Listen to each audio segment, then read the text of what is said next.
Is Nashville at the 21st century, and of course we're going to give Mayor Dean an opportunity during this last segment simply to talk about some of the issues that he believed to be important, and of course, Mayor, some of the things that you've probably made up your mind that you'd like to talk about today, and this will be this give you an opportunity to do so. Well, I think, as I've mentioned, I think for me what I'm going to try to remain focused on during my time as mayor is the three pitches I think a mayor has to hit, which are public education, public safety, and economic development. I think if you keep your eye on the ball for those fundamentals, the city will be in good shape. And Nashville is just inherently a strong city. I mean, we have a lot of things going for us, and if we stay focused on those three, I think we're going to be fine.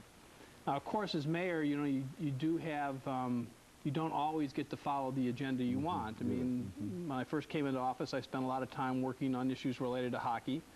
I spent some time working on the issues related to the laptop computers at the Election Commission. I mean, those type of things do come up, and you just have to be in a position to respond.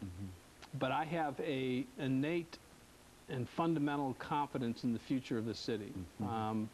I went to they had a school for new mayors, for national school, for it was like 3 or 4 days, and it was all the mayors from cities, over 70,000 who were elected in the past year.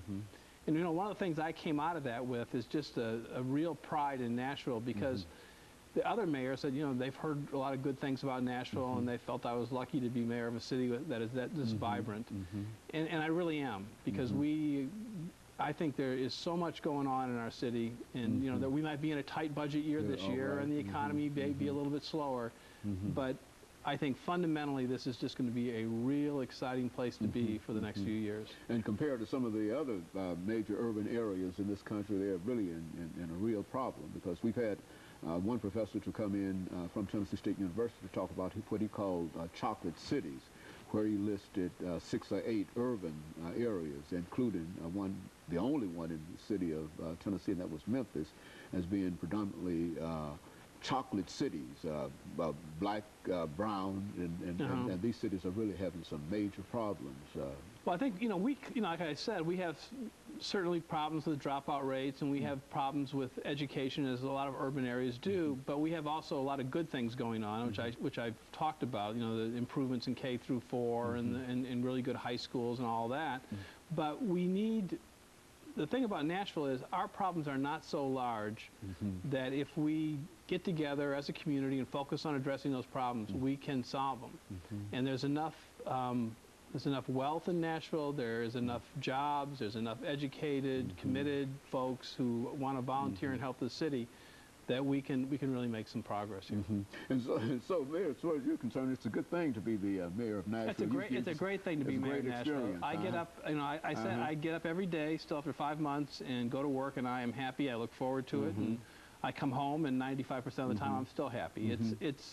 We have good people working for the city, and like I say, there's just lots of opportunities here. You've really had what I consider to be, you know, watching the developments over the last several months, a real open administration, which is to say that you travel around, especially dealing with these schools. You've traveled from school to school, eliciting the support and the opinions of some of the people there. Now, what's the result of all of that? Well, I mean, I think one of the things I thought I needed to do, particularly on the issue of education, is just take some time to listen to people and to hear what their thoughts were. And so these town hall meetings, which I did, my first full day in office, I did a town hall meeting at PreK.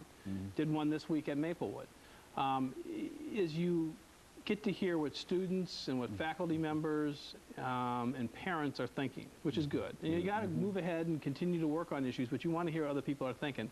And I think this issue about it being accessible is important.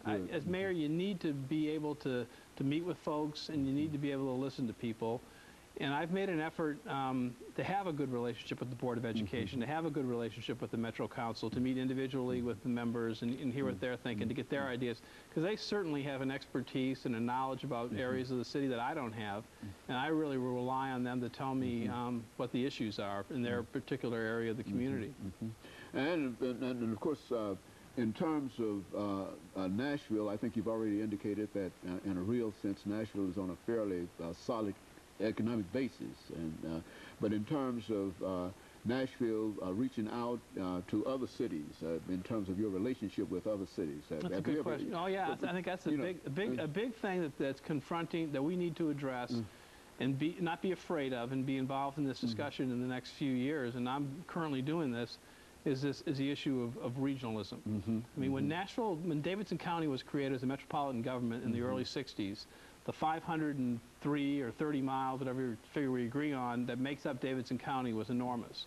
But now it's not quite so big. And a lot of issues such as the environment, air quality, need to be addressed on a regional basis. Transportation is an issue that needs to be approached on a regional basis. We need to have a cooperative, positive relationship with the surrounding counties. I want to do that. I'm willing to meet and talk with them at any time. And I think that's going to be one of the things that we'll be doing more of in the years ahead. Say something, Mayor, in reference to what the governor's trying to do in terms of the preschool education. I mean, the need for that, and especially having been involved in law enforcement, et cetera, as you've already indicated. Say something that might perhaps convince somebody that we ought to do this, because I've seen tremendous advantages, young children who are making tremendous advances simply because of this pre-K and et cetera. And so, let's support that. Well, I totally support it. And I think, as I said, I think Governor Bredesen, there's nobody who's more committed to the welfare of the kids of the state than him. And I agree that the more that we can do to make sure that our youngest kids start out on the right foot, they get that opportunity to go to school with a step ahead, is something we ought to be providing.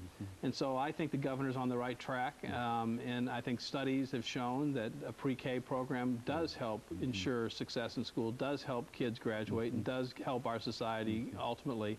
So I totally support the governor on that. So you've got about 3 minutes before we end it today, Mayor.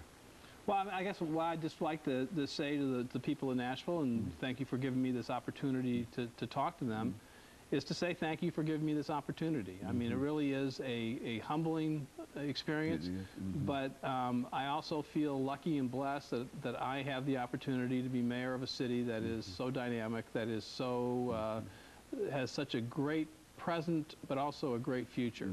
And I'm just a lucky guy to be in this situation, so I say thank you to them. And so you started in law, in law enforcement in a real sense. Well, I started in the public defender in the early 80s. I did that, and I worked as an assistant for several years, and then I was elected public defender in the 90s. Then my experience also as a lawyer was as the city's lawyer, the law director for the city during Mayor Purcell's administration. And I had a good opportunity to watch how he did things and to really dig deep into some of the issues the city was facing. As a matter of fact, I think you might have used some of that experience in terms of some of those early experiences you talked about with the hockey team and negotiating and do you think that do you find that has been a very positive thing in terms of allowing you I think the experience has helped me, because for instance, I knew where to park on the first day and all that, but it's helped me. I was not unfamiliar with with those issues. I mean, obviously there were still things I needed to learn and still things I needed to study, but basically I had worked on issues related to the arena, issues related to other things when I was law director. And certainly I knew most of the principal people in the metropolitan government before I got there, so I had good relationships already. Very good. And of course, Mayor, let me thank you during this last minute or so for coming by and giving us that information today. As we said earlier, what we've tried to do and what our audience, I think in a real sense, has insisted upon, because they've asked so many times when we're going to have Mayor Dean on the show. And so we want to simply thank you for coming by in terms of pleasing them, but at the same time to recognize that we've been blessed. You talk about getting up every morning and wanting to go to work and et cetera. I think we can say the same thing in terms of what we've been able to accomplish here in terms of having individuals like yourself to come by and to encourage encourage the city of Nashville and to sort of explain some of the things that many of us might not have an opportunity to be aware of. And we certainly want to thank you and the people that were responsible for delivering you to us today. Well, thank you. It's a privilege to be here, and I hope I can come back and and I think you do a real public service, and I really have enjoyed our time together. Very good. I appreciate that. And of course, let me thank you, and let me encourage you to tune in again next week for another informative edition of Comments. Thank you, and good morning.